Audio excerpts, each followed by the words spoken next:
वैज्ञानिकों को मिली पृथ्वी की आखिरी सड़क।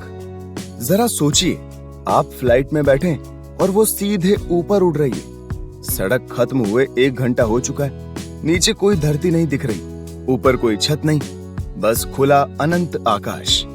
अचानक इंजन धीमा पड़ता है, फ्लाइट बेकाबू होने लगती है और आप खामोशी में तैरते हुए एक अदृश्य सीमा को पार करते हैं, ठीक वहीं जहां हमारी प्यारी पृथ्वी का अंत होता है और अनंत अंतरिक्ष की शुरुआत।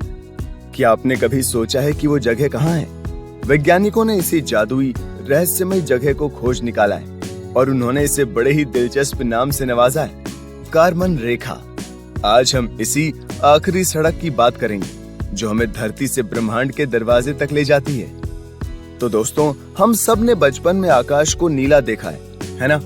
पर क्या आपने कभी सोचा है कि ये नीला रंग कब तक हमारे साथ रहता है?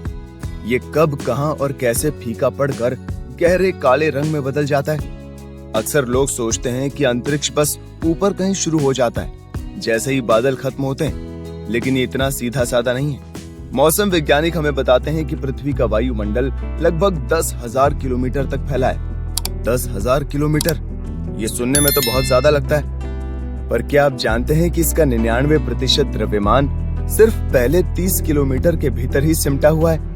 कल्पना कीजिए, एक विशालकाय सेब और उसकी पतली सी छिलके में ही सारी जान है। जैसे जैसे हम ऊपर जाते हैं, हवा इतनी पतली होती जाती है कि हमारे फेफड़ों को ऑक्सीजन मिलना मुश्किल हो जाता है। यही वजह है कि पहाड़ों पर चढ़ने वाले यात्रियों को ऑक्सीजन सिलेंडर की जरूरत पड़ती है। अब जरा वायुमंडल की परतों को समझते हैं। सबसे नीचे है ट्रोपोस्फेयर, जहां हम सांस लेते हैं, बादल बनते हैं और बारिश होती है। इसके ऊपर आता है स्ट्रेटोस्फेयर, जहां ओजोन परत हमें सूरज की हानिकारक किरणों से बचाती है और हवाई जहाज उड़ते हैं। फिर आता है मेसोस्फेयर, जहां उल्कापिंड जलकर राख हो जाते हैं। इसके बाद थर्मोस्फियर और अंत में एटमॉस्फेयर, जो धीरे धीरे अंतरिक्ष में विलीन हो जाता है। इन सब के बाद भी कोई ठोस दीवार जैसी बाउंड्री नहीं है, सिर्फ एक धीमी धीमी ग्रेडियंट है, एक क्रमिक बदलाव। तो फिर वो कौन सा बिंदु है जहां हमारी पृथ्वी का प्रभाव खत्म होता है और स्पेस सचमुच शुरू होता है? ये सवाल सदियों से वैज्ञानिकों को परेशान करता रहा है। ये रहस्य सुलझा 1950 के दशक में, जब एक हंगेरियन अमेरिकी वैज्ञानिक थियोडोर वॉन कारमन ने कुछ जबरदस्त गणनाएं की। उन्होंने पता लगाया कि लगभग 100 किलोमीटर की ऊंचाई पर हवा इतनी कम हो जाती है कि किसी भी विमान के पंखों को उड़ने के लिए जरूरी लिफ्ट नहीं मिल पाती। जरा सोचिए, एक हवाई जहाज को ऊपर उठने के लिए हवा के दबाव की जरूरत होती है, जो उसके पंखों के नीचे से गुजरती है। लेकिन इस ऊंचाई पर हवा इतनी विरल हो जाती है कि वो पंखों को कोई सहारा ही नहीं दे पाती।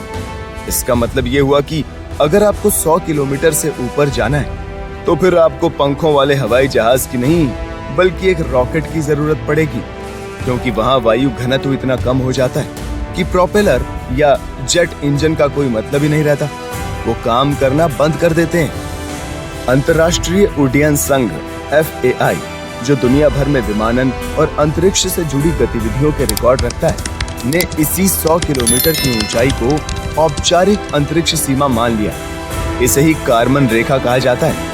हालांकि कुछ संगठन जैसे नासा और US मिलिट्री थोड़ी लिबरल सोच रखते हैं। वे 80 किलोमीटर पर भी अंतरिक्ष की शुरुआत मान लेते हैं। ऐसा इसलिए क्योंकि 80 किलोमीटर पर भी वायुमंडलीय ड्रैग इतना कम हो जाता है कि सैटेलाइट वहां थोड़ी देर के लिए टिक सकते हैं।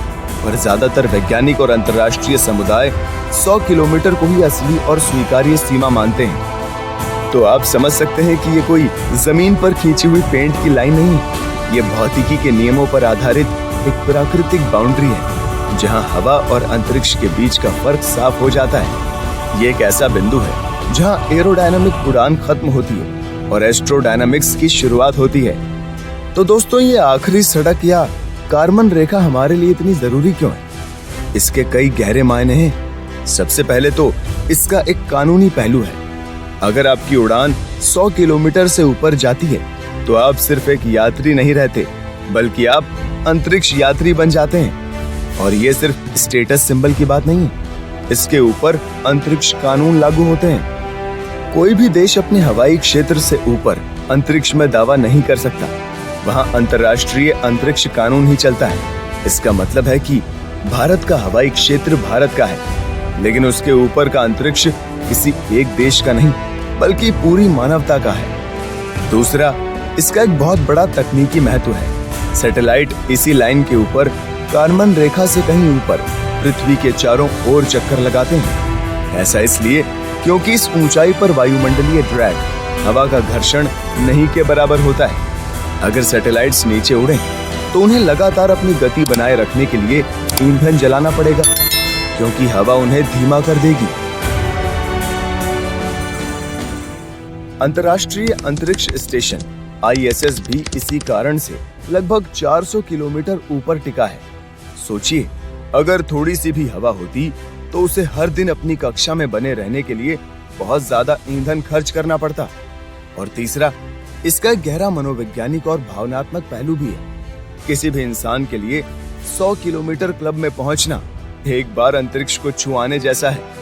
ये सिर्फ एक यात्रा नहीं, ये एक उपलब्धि है, एक सपना पूरा होना है। यही वजह है कि कारमन रेखा को पृथ्वी की आखिरी सड़क कहना बिल्कुल गलत नहीं है, क्योंकि इसके आगे के रास्ते बिना शक्तिशाली रॉकेट के बंद हैं। ये एक ऐसी चौखट है जहां से इंसान ने ब्रह्मांड की असीम गहराइयों में झांका है और अपनी सीमाओं को चुनौती दी है। अगर आप 100 किलोमीटर पार कर जाएं, तो दुनिया बिल्कुल बदल जाती है। वहाँ ध्वनि की गति बहुत कम हो जाती है, क्योंकि ध्वनि को आगे बढ़ने के लिए हवा के कणों की जरूरत होती है, और वहाँ कण बहुत कम होते हैं। सबसे डरावनी बात यह है कि अगर आपका शरीर बिना स्पेस सूट के बाहर आ जाए, तो डीकम्प्रेशन की वजह से आपका रक्त उबलने लगेगा। ये सुनकर थोड़ा अजीब लग सकता है, पर ये ऊपर के वैक्यूम की वजह से नहीं, बल्कि वायुमंडलीय दबाव के अचानक गायब होने के कारण होता है। हमारे शरीर के अंदर का दबाव बाहर के दबाव से बहुत ज्यादा होता है, और जब बाहर का दबाव अचानक हट जाता है, तो शरीर के अंदर के तरल पदार्थ, जिनमें रक्त भी शामिल है, कम तापमान पर ही उबलने लगते हैं। यही कारण है कि स्पेस सूट्स को कारमन रेखा क्रॉस करते वक्त पहनना अनिवार्य होता है। ये एक छोटी सी जीवन रक्षक परत है जो हमें बाहरी वातावरण के क्रूर प्रभावों से बचाती है। इस ऊंचाई पर पृथ्वी का घूर्णन आपको 7.8 किलोमीटर प्रति सेकंड की रफ्तार से मुड़ता दिखेगा।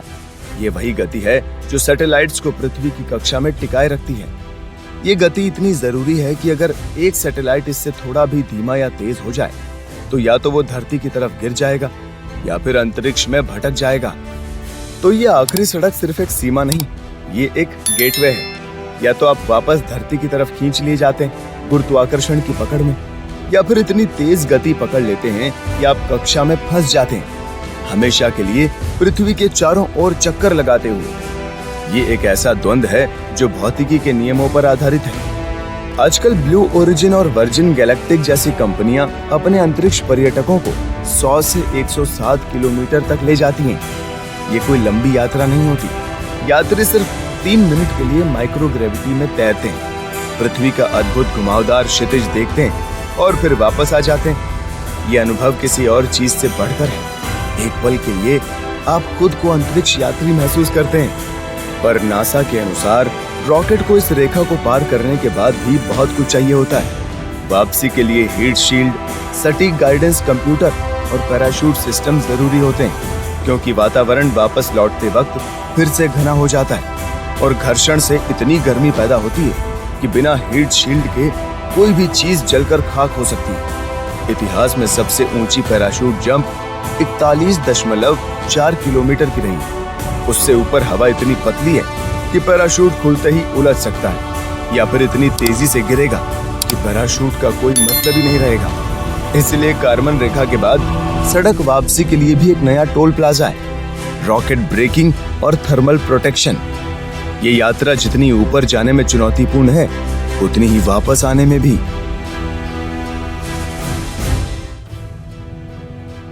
तो दोस्तों, क्या आपने कभी सोचा है कि आप इस आखिरी सड़क को पार करने वाले अगले अंतरिक्ष पर्यटक हो सकते हैं?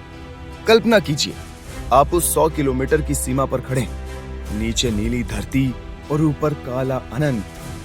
कमेंट में जरूर लिखिए कि आप 100 किलोमीटर क्लब में शामिल होना चाहेंगे या आपको ऊंचाई से डर लगता है। मैं अपनी तरफ से कहूं तो मुझे अभी भी प्लेन का टेक ऑफ थोड़ा नर्वस कर देता है, पर अंतरिक्ष की ये बाउंड्री देखकर मन करता है कि एक बार तो बन ही जाएं स्पेस टूरिस्ट।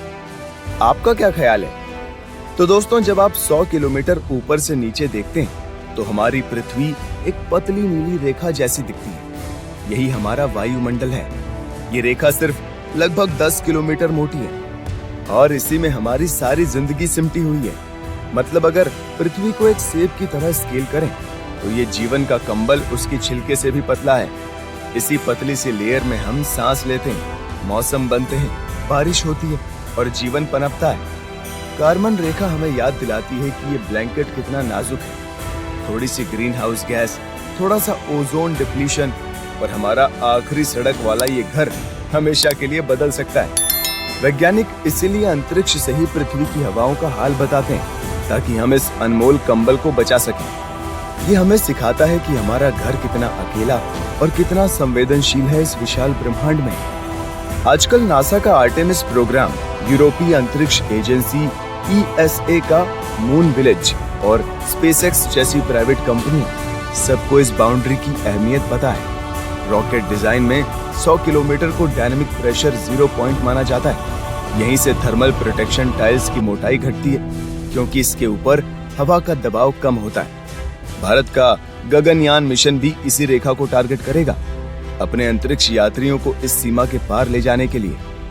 और जैसे जैसे सब ऑर्बिटल फ्लाइट सस्ती होती जाएंगी, कार्बन रेखा एक नया टूरिस्ट चेक पॉइंट बनेगी, एक ऐसा गेटवे जहां से हर कोई ब्रह्मांड की एक झलक पा सकेगा।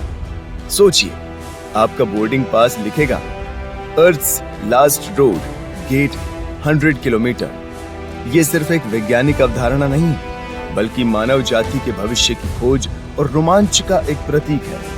हम इस रेखा को पार करके केवल अंतरिक्ष में ही नहीं जा रहे, बल्कि अपनी क्षमताओं और सपनों की सीमाओं को भी बढ़ा रहे हैं। अगर आपको अंतरिक्ष की इस आखिरी सड़क की कहानी पसंद आई तो लाइक थपक दीजिए। इस वीडियो को उन दोस्तों को शेयर कीजिए जो सोचते हैं कि स्पेस केवल सिनेमा में ही है, और हमारे चैनल को सब्सक्राइब जरूर कीजिए, क्योंकि आगे हम बात करेंगे कि चांद पर बाइक चलाना कितना मुश्किल है या मंगल पर खेती कैसे की जा सकती है। तो पृथ्वी की आखिरी सड़क कोई कंक्रीट का हाईवे नहीं, ये भौतिकी की एक अदृश्य लकीर है जो हवाई जहाजों को रॉकेट में बदल देती है। कार्बन रेखा हमें बताती है कि हमारा घर कितना छोटा और कितना संवेदनशील है। एक पतली नीली लाइन के अंदर पूरी इंसानी कहानी समाई हुई है।